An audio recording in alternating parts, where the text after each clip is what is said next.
Bitcoin is up about 5% today, close to 75,000 US dollars. But that's not why I'm excited, why I'm feeling bullish. One of the biggest things going on in Bitcoin right now is strategies accumulation of Bitcoin at massive scale. So according to this website, strc.live, which takes live data of strategies preferred equity offerings and estimates how much Bitcoin they can buy with that newly raised capital. So with STRC alone, they estimated that strategy would be able to purchase nearly 10,000 Bitcoin just today, just today's trading days, right? That's how desirable strategies preferred equity is, how liquid that market is, and the massive scale at which they're accumulating capital and using that capital to buy Bitcoin and buy Bitcoin only. And the new supply of Bitcoin is only about 450 new Bitcoin per day.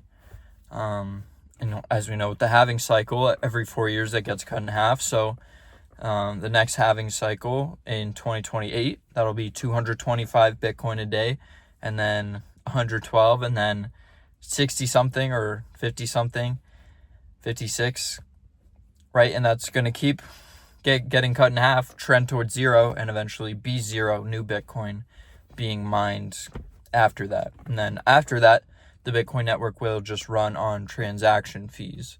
So mining a Bitcoin block, instead of getting the block subsidy, which you get now, which is how that new Bitcoin is issued, you will just receive the transaction fees from those new blocks that you mine. Just concerned people say, what happens when all the Bitcoin runs out? There's still network fees being involved.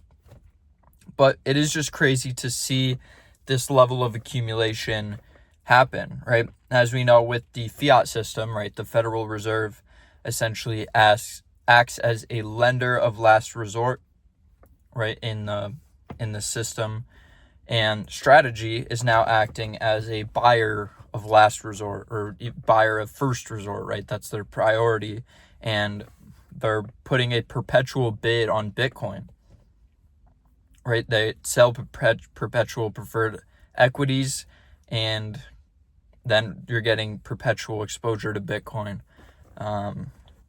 which is just crazy to think about. 10,000 Bitcoin potentially purchased from 1 day's of raising capital. And it shows you that the market has an appetite for Stretch and these other products, right? We're in a very yield-starved system, and 11% turns out is pretty good. And the only reason that's enabled is by Bitcoin and Bitcoin's superior monetary properties. So, yeah, I'm not bullish on Bitcoin when the price goes up, right? It's obviously nice, to see that. That means your purchasing power is going up, but it can also be stressful when the price goes up as well.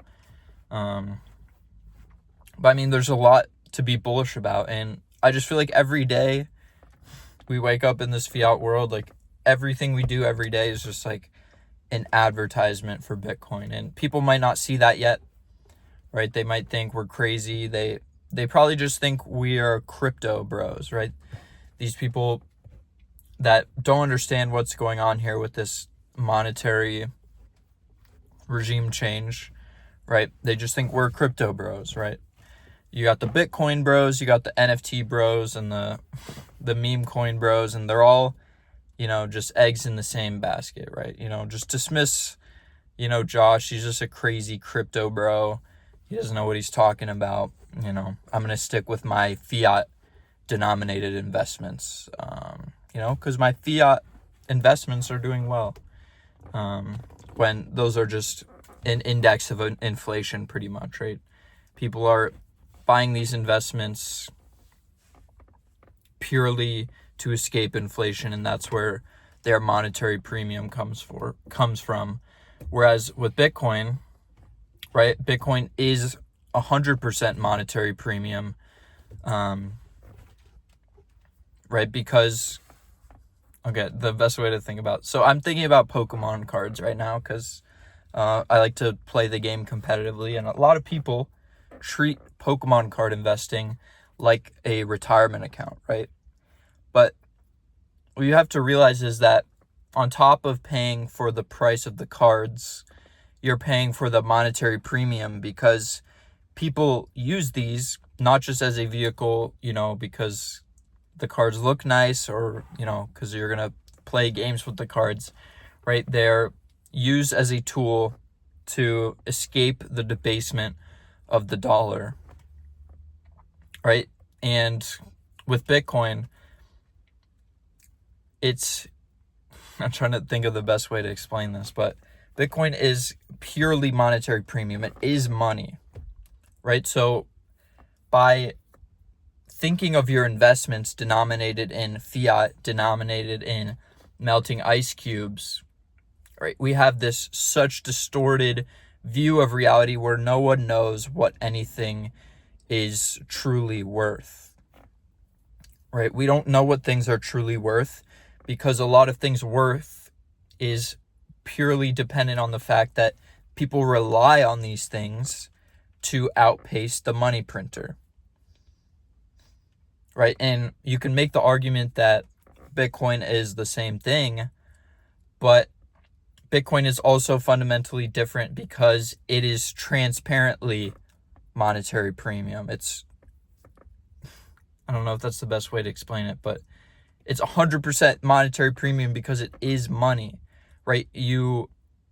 That monetary premium is built on the fact that this is an exchange of value, a store of value, and a unit of account.